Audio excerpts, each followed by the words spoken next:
एक समय में एक ही संत परमात्मा भेजते हैं। जैसे स्वयं परमेश्वर आए थे, 64 लाख से सोए थे कबीर जी के, और पूरे कितने क्षेत्र में वो 64 लाख से थे, तो वो किसी और को भी बना सकते थे चेले के। गुरु आदेश दे देते थे, जा भी तू भी नाम दे, जाओ तुम भी नाम दो। कभी नहीं, 64 लाख को अकेलों ने नाम दिया। और उस समय तो ना कोई मीडिया था, ना कोई सीडी का प्रबंध था कि तो ज्ञान प्रचार कर दे। तो परमात्मा ने किसी को भी नाम दान करने का अधिकार नहीं दिया। क्यों नहीं दिया? अपने रहते। क्यों नहीं दिया? क्योंकि नाम दान देना कोई हंसी खेल नहीं है। नाम किसी को देना उसके भार को अपने सिर पे रखना। अब जैसे पुण्यात्मा किसी एक सेठ है छोटा सा, और उसने 4 नौकर की जरूरत लगा ली, 4 की तो वो काम चला देगा। अगर वो 1000 नौकर रख ले तो तनख्वाह कहाँ से देगा? वो तो बाहर बन गया उसके ऊपर, वो जो ना निर्धन हो जाएगा। ऐसे ही पूर्ण परमात्मा कबीर परमेश्वर जी में वो परम शक्ति है, वो कितनी सारा विश्व शेष बन जाए तो वो पार कर सकते हैं।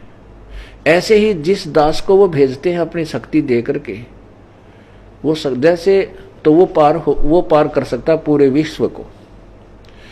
अब जैसे कोई एक चेयरमैन होता है एसएस बोर्ड का, उसको सरकार नियुक्त कर देती है कि तू ऐसे ऐसे इस सत्र की जो कर्मचारी है उनकी अपॉइंटमेंट कर दे योग्य को। तो वो उसको पेन भी सरकार देती है, इंक भी सरकार देती है, तनख्वाह भी सरकार देती है, कोठी और कार भी सरकार देती है।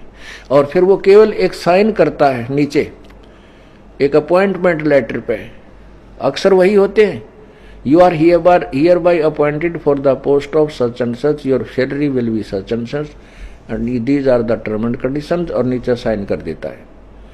वो मान्य होता है उसका, उसके दस्तक वही उसी इतने ही लाइनों पर, वो 5-4 लाइन लिखी उसने पंक्तियों पर, उसने जो आदेश लिखा है वो साइन उसके हो गए हैं, वो मान्य है।